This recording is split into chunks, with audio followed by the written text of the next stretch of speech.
Hello hi എല്ലാവർക്കും നമസ്കാരം. ഞാൻ ഇന്നിവിടെ ഉണ്ടാക്കാൻ പോകുന്നത് ചോലെ ഭട്ടൂരയാണ് കേട്ടോ. അതിനാദ്യമായി ഭട്ടൂരയ്ക്ക് ആവശ്യമായിട്ടുള്ള മാവ് കുഴച്ചെടുക്കണം. അതിനായിട്ട് 4 കപ്പ് മൈദ, പഞ്ചസാര 2 ടേബിൾ സ്പൂൺ, ബേക്കിംഗ് സോഡ കുറച്ച്, അതായത് ഒരു പിഞ്ച്, തൈര് ആവശ്യത്തിന്, റവ 1/4 കപ്പ്, ഉപ്പ് കുറച്ച്, നല്ലോണം കുഴച്ച് എടുക്കുക. ലാസ്റ്റ് കുറച്ച് വെള്ളം ചേർത്ത് നല്ലോണം ചപ്പാത്തിക്കുള്ള മാവ് പോലെ കുഴച്ചെടുക്കണം കേട്ടോ. അതിലേക്ക് കുറച്ച് ഓയിലും ചേർത്ത് നല്ലോണം കുഴയ്ക്കുക. കുഴച്ചെടുത്തതിന് ശേഷം അത് മാറ്റി വയ്ക്കുക. ശേഷം ഇതിലേക്ക് വേണ്ട കറിയിലേക്ക് ആയിട്ട് കഴുകിയ വെള്ളക്കടല 3 മണിക്കൂർ വെള്ളത്തിൽ കുതിർക്കാൻ ഇട്ടതിന് ശേഷം ഇതുപോലെ ഒരു കുക്കറിലോട്ട് അല്പം വെള്ളം ഒഴിച്ച് വേവിക്കാൻ വെച്ച് കൊടുക്കുക. 5-6 വിസിൽ വരുന്നത് വരെ വെയിറ്റ് ചെയ്യുക. ശേഷം എയറൊക്കെ പോയിട്ട് തുറന്ന് നോക്കുമ്പോൾ നമ്മുടെ കടല ഇവിടെ വെന്തിട്ടുണ്ട് കേട്ടോ. ഇനി ഒരു പാൻ അടുപ്പത്തോട്ട് മീഡിയം ഫ്ലെയിമിൽ വെച്ച് കൊടുക്കുക. ശേഷം അതിലോട്ട് ആവശ്യത്തിന് ഓയിൽ ഒഴിച്ച് കൊടുക്കുക. ചൂടായി കഴിഞ്ഞാൽ അതിലേക്ക് കുറച്ച് ചെറിയ ജീരകം ഇട്ട് കൊടുക്കുക. ശേഷം 1 കപ്പ് സവോള paste, 1 table spoon ginger garlic paste ഇട്ട് കൊടുത്ത് ഒരു 5 മിനിറ്റ് നല്ലോണം ഇളക്കുക. ശേഷം 1/2 കപ്പ് തക്കാളി പേസ്റ്റ് കൂടി ഇട്ട് കൊടുത്ത് ആവശ്യത്തിനുള്ള ഉപ്പും കൂടെ ചേർത്ത് കൊടുത്ത് നല്ലോണം ഇളക്കുക. തക്കാളിയുടെ പച്ചമണമൊക്കെ മാറിയതിന് ശേഷം അതിലോട്ട് 1 ടീസ്പൂൺ മല്ലിപ്പൊടി, 1 ടീസ്പൂൺ കശ്മീരി ചില്ലി പൗഡർ,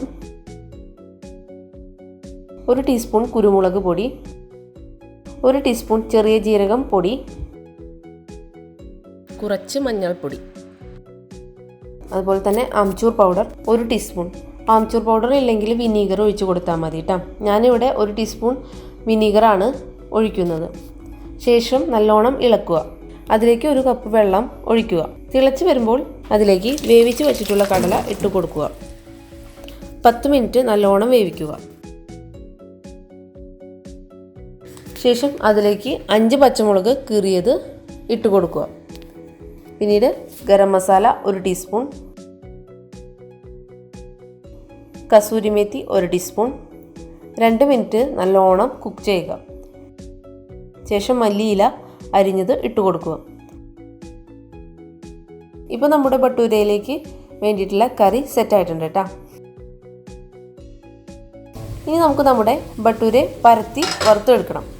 അതിനായിട്ട് നമ്മൾ കുഴച്ചു വെച്ച മാവ് നമ്മൾ ഓരോ ബോൾസായിട്ട് ഉരുട്ടി വയ്ക്കുക.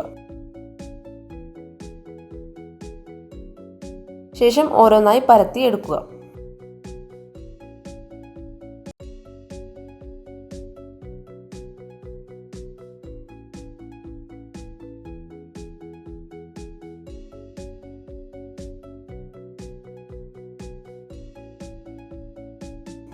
പരത്തി വെച്ചതിനു ശേഷം ഒരു പാൻ മീഡിയം ഫ്ലെയിമിൽ അടുപ്പത്തോട്ട് വെച്ച് അതിലേക്ക് മുക്കി വറുക്കാനായിട്ടുള്ള പാകത്തിലേക്ക് സൺഫ്ലവർ ഓയിൽ ഒഴിച്ചു കൊടുക്കുക.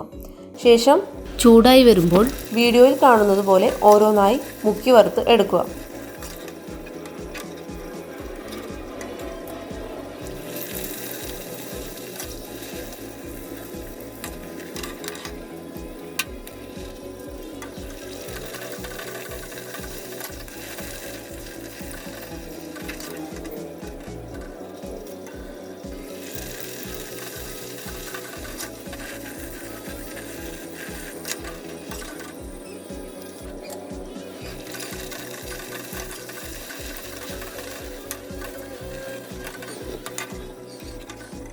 അങ്ങനെ നമ്മുടെ ചോലെ ഭട്ടൂര ഇവിടെ റെഡി ആയിട്ടുണ്ട് കേട്ടോ.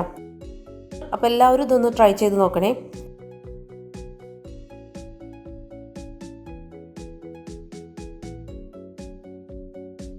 Thank you for watching.